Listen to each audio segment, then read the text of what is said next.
There's something deeply surreal about being invited to the wedding of the man who once promised you forever. My name is Raina Ellis. I'm 37, a paralegal, a mother, and, depending on who you ask, the cautionary chapter in someone else's love story. The invitation came in a white envelope with gold lettering. Elegant. Clean. Impersonal. My name was spelled correctly this time, at least. Inside, a card with looping script read, Jackson Rivers and Eliza Vaughn invite you to celebrate their union. My fingers curled around the paper. I wasn't sure whether to laugh, cry, or recycle it. My son, Caleb, stood beside me with peanut butter on his cheek and hope in his eyes. Are we going, Mom? I blinked. You want to? He nodded. Dad said I could be there for pictures. He said I'd get to wear a bow tie. I stared at him. He was only 8. Too young to remember the mess. Too young to carry the weight of what happened between Jackson and me.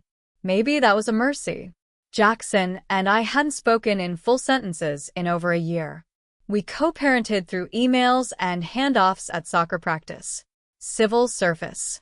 Sanitized. The woman he was marrying, Eliza, worked in real estate and had a talent for appearing both polished and vaguely threatening, like a champagne bottle about to pop. I hadn't met her officially. Just caught glimpses at pickup and piano recitals. The kind of woman who smiles with her teeth, but not her eyes. The wedding was in 2 weeks. Out of town. A restored barn venue with string lights, white chairs, and catered finger foods. The kind of place you chose when you wanted Instagram to know you were finally living the life you deserved. I placed the invitation on the counter and looked around our small kitchen. The fridge was humming. Caleb's backpack slouched against the chair. There were peanut butter smears on the table, and one of my shoes was under the sink for some reason. This wasn't a wedding-ready life, but it was mine. That night, after Caleb fell asleep curled around his stuffed bear, I sat on the couch in the dark. The invitation lay on the coffee table like it was watching me. I asked myself the question I'd avoided for years. Would it be easier to stay home or harder to show up? Showing up meant walking into a curated dream built on the ruins of mine. It meant being seen not as a guest but as a ghost. But then I thought about Caleb. How his voice lit up when he said bow tie. How he still looked at both of us and saw family instead of fracture. He didn't know about the screaming fights, the betrayal, the way Jackson had started checking out long before he packed his bags. All he knew was that his dad was getting married and he wanted to be part of it. So maybe I could be part of it too. Not for Jackson. Not for Eliza. But for Caleb. To let him know that sometimes you show up, even when the world tells you you're no longer invited. 2 weeks later, I was standing in front of a hotel mirror in a navy dress I hadn't worn since before the divorce. It still fit, barely. I'd lost weight and gained caution in all the years since. Caleb tugged at his collar beside me. You look pretty, Mom. I smiled at him. And you look like a very fancy gentleman. He grinned. His front tooth was loose and leaning forward like it might leap out from joy. We arrived 15 minutes early. The venue was just as polished as I expected. Polished wood floors, floral centerpieces taller than Caleb, servers floating like ghosts with trays of something I couldn't pronounce. I held Caleb's hand tightly. At the check-in table, a woman with a headset and a clipboard blinked at me. And you are? Raina Ellis. And Caleb. She hesitated, scanned the list, then forced a smile. Table 11. In the back corner, right by the fire exit. Of course. We walked past rows of white chairs and pastel-dressed guests. I spotted Jackson near the altar, laughing with a friend. He didn't see us. I reminded myself, this wasn't about me. I sat down. Caleb swung his legs under the table and whispered, "Can I have 3 of those little sandwiches?" I nodded, but even as I smiled at him, I felt it. The tension already gathering like clouds before a storm. Because I knew this story wouldn't end with cake and polite goodbyes. I just didn't know yet how far the lightning would strike. The music was soft. Polished piano notes drifted above a room full of perfect hair and careful shoes. Caleb was still wide-eyed, swinging his legs and quietly asking if he could take a mini quiche home, just to show Grandma. I told him yes, even though I knew it would be mashed by the time we left. From our seat near the fire exit, I could see almost everything. The altar framed in eucalyptus and string lights. The flash of Eliza's veil as she stepped through the barn doors. The shimmer of her smile when she saw Jackson waiting. Everyone stood. I stood too, because that's what you do. You stand even when your lungs feel too tight and your shoes too small. You smile even when your teeth hurt. Caleb clapped quietly. She looks like a snow princess, he whispered. I nodded. Yeah, she does. The ceremony was short. Vows that sounded pulled from a Pinterest board. Promises about adventure and devotion and new chapters. Jackson never looked at me. He barely glanced at our son. I kept telling myself that was fine. After the vows and the kiss, and the endless clicking of cameras, we were guided back inside for the reception. Table 11 was in the shadows, close enough to see, but just far enough to forget. The server brought 2 plates, salmon for me, chicken tenders for Caleb. I wasn't hungry. People passed by, without stopping. Old friends of Jackson's, former coworkers, even a few faces I hadn't seen since the custody hearing. Most smiled tight. Some didn't look at all. One woman placed a hand on my shoulder and said, "You're brave for coming." I didn't feel brave. I felt like an exhibit. Eliza's friends were everywhere. Tall, tanned, smooth-skinned women who floated around the room with practiced elegance. One of them, a brunette in coral silk, eyed me across the table and whispered something to the woman next to her. They laughed. Not loudly, but loud enough. Then the speeches began. Jackson's best man told a story about college parties and tequila. Eliza's maid of honor wept into her napkin, talking about destiny and true love. Then came the mic pause. The groom stepped up. Jackson cleared his throat, smiling wide. I just want to take a second to thank everyone for being here, he said. Especially those who had to travel far. He glanced around the room, eyes skimming past me like I was part of the wallpaper. And he added, chuckling, to those who came even when it was probably awkward. Laughter. Soft knowing. I froze. I mean, let's be honest, he continued. Not everyone here is thrilled to see their ex get married. A few gasps. A few laughs. A few glances at me. Caleb turned. What does he mean? I swallowed. Eat your chicken, honey. Jackson went on like it was all part of the joke. But seriously, it means a lot to us that even past chapters could come support the future. Even if some people always preferred being in the footnotes. More laughter. Louder this time. I felt my chest burn. And then, from somewhere to the left of the head table, Eliza's voice chimed in. She's always been dramatic, she said with a smirk, not using my name. But hey, maybe she's here for research. For her next custody email. A ripple went through the room. Even Jackson looked slightly startled. I stared at the floor, wishing it would open up and take me. Caleb's hand was on mine. Mom. I couldn't look at him. I couldn't even look at myself. And then a woman I didn't know raised her glass. To the first wife, she said brightly. The original draft. The table erupted in laughter. It didn't feel like a wedding anymore. It felt like a roast. My cheeks were hot. My breath came too fast. I wasn't even sure where to put my hands. I had planned to smile. Nod. Keep quiet. Make it through for Caleb's sake. But now my son was watching me be publicly humiliated by people who barely knew my name. And the man I once loved, the father of my child, was standing there and letting it happen. He wasn't stopping it. He was laughing. That was the moment something inside me cracked. Not the part of me that had once loved Jackson. That part died long ago. No, what cracked was the quiet, patient version of me that had endured so many rooms like this. So many back corners.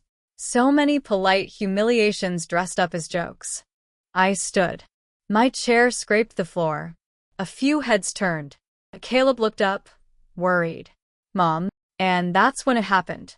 From the far side of the room, a voice rang out. Calm. Direct. Not yelling, just cutting through everything like glass through velvet. Hey. That was all he said at first. But the tone of it stopped the room. I turned. So did everyone else. A man in a navy blazer.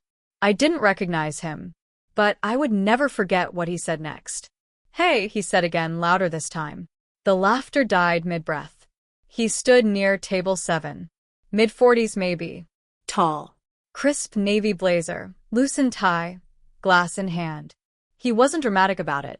Didn't puff his chest or raise his voice. He just stood there like the only adult in a room full of children. Jackson blinked, confused. Sorry, do I know? You don't, the man cut in.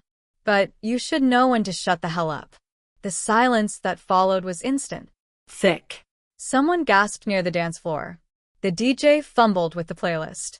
Eliza lowered her champagne flute slowly, her smile twitching. The man turned toward me, then toward Caleb. His gaze softened just slightly.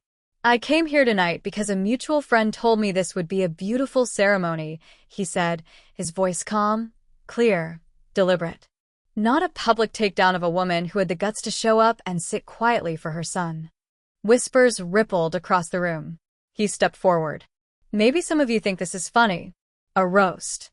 Maybe you've convinced yourselves that she deserves it because she's the ex, and Eliza's they upgrade. A couple near the head table exchanged glances. But let me ask you something, he said, voice still even. What kind of man invites the mother of his child to his wedding, then lets people mock her while her son watches? Jackson opened his mouth, but nothing came out. The man pointed at Caleb gently. This boy right here, he sees everything. He hears it all. And someday, when he looks back on this moment, he won't remember the flowers or the food or the fairy lights. He paused.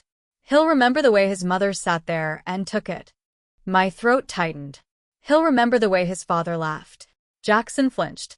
And he'll remember the man who finally stood up and said enough. More silence. More eyes. This time not on me.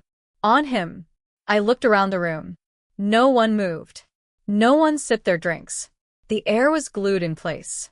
The man continued, stepping beside our table now. He didn't ask permission. Raina, he said, saying my name like he already respected it. You didn't come here to cause a scene. You came here because you're raising a boy who still believes in both his parents. That's not weak. That's not dramatic. That's dignity. Eliza scoffed. Who even are you? He smiled without warmth. Someone with enough decency to recognize when a woman's being humiliated in front of her child. Then he turned to Jackson. You know, I used to think the worst kind of man was the one who cheated. But I was wrong. The worst kind is the one who watches cruelty happen in his name and stays quiet. Jackson's jaw clenched, but he didn't speak. The man gently placed his drink on our table and looked at me again. You don't have to stay here. Not another minute. Not another breath. I looked down at Caleb. He was staring at the man like he was watching a superhero walk out of a movie. Then he looked at me. Can we go, Mom? He whispered. I nodded. I stood. I didn't even bother gathering our untouched plates or thanking the server. I just reached for Caleb's hand and walked. The stranger stepped aside to let us pass. He didn't say another word. But just before I reached the exit, I turned back. Jackson was still frozen at the mic. Eliza's mouth hung slightly open. The crowd was still processing what had just happened. But the man? He just stood there, watching. Not with pity, with something else. Something that felt an awful lot like respect. We didn't run. We walked. Slowly. Steadily. Past crystal centerpieces, silent faces, and tablecloths that suddenly seemed too white, too clean. The string lights above flickered like they were holding their breath. No one stopped us. No one apologized. But everyone watched. Outside, the air was cooler than I expected. The sun was low, casting gold across the gravel driveway. I could still hear the muffled music behind us. Someone had restarted the playlist, like nothing had happened. Caleb tugged my hand. Was that guy a superhero? He asked. I smiled softly. No, baby. Just a good man. He nodded like that made perfect sense. We got into the car. I took one last look at the venue in the rearview mirror. The barn doors were shut. The laughter hadn't returned. Maybe it wouldn't. The drive home was quiet. Caleb fell asleep halfway through, still in his little dress shoes, his clip-on tie undone. I kept one hand on the wheel, the other resting near his knee. The road stretched ahead, long, steady, forgiving. At home, I carried him inside and tucked him into bed. He stirred only once, just long enough to mumble, "You looked really pretty today, Mom." I kissed his forehead. So did you. I stayed up late that night, not because I was restless, but because I was finally still. The kind of still that only comes after surviving something you didn't know you were strong enough to walk through. The next morning, my phone lit up with messages. None from Jackson. One from Eliza's friend. I'm sorry. That was awful. You didn't deserve it. A few more trickled in. Quiet acknowledgments. Nothing dramatic. Just truth surfacing like bubbles in deep water. Then, an unfamiliar number sent a text. You left before I could say goodbye. No agenda. Just wanted to say, you held your ground. And he saw it. No name. Just that. I didn't reply. Not because I didn't want to, but because I didn't need to. For years, I'd carried shame that wasn't mine. Endured rooms where I was both invisible and too visible. Tried to prove I was over it by pretending nothing hurt. But that night at the wedding, something broke open. And not just the silence. Something deeper. I stopped apologizing with my presence. I stopped mistaking survival for weakness. And I started telling Caleb a different kind of story. One where kindness is strength, silence is not loyalty, and sometimes the real hero is the stranger who says the thing everyone else is too afraid to. Weeks later, at school pickup, Caleb waved excitedly across the parking lot. There he is, he shouted. I turned. The man from the wedding, navy blazer now traded for a t-shirt and jeans, stood near the swings, nodding at another parent. He caught my eye, gave a small wave. No pressure. No expectation. Just recognition. And maybe, just maybe, the beginning of something that didn't start with pain. I walked toward him slowly, heart steady. Because for the first time in a long time, I wasn't the woman left behind. I was the woman who walked out. And this time, everyone watched me go.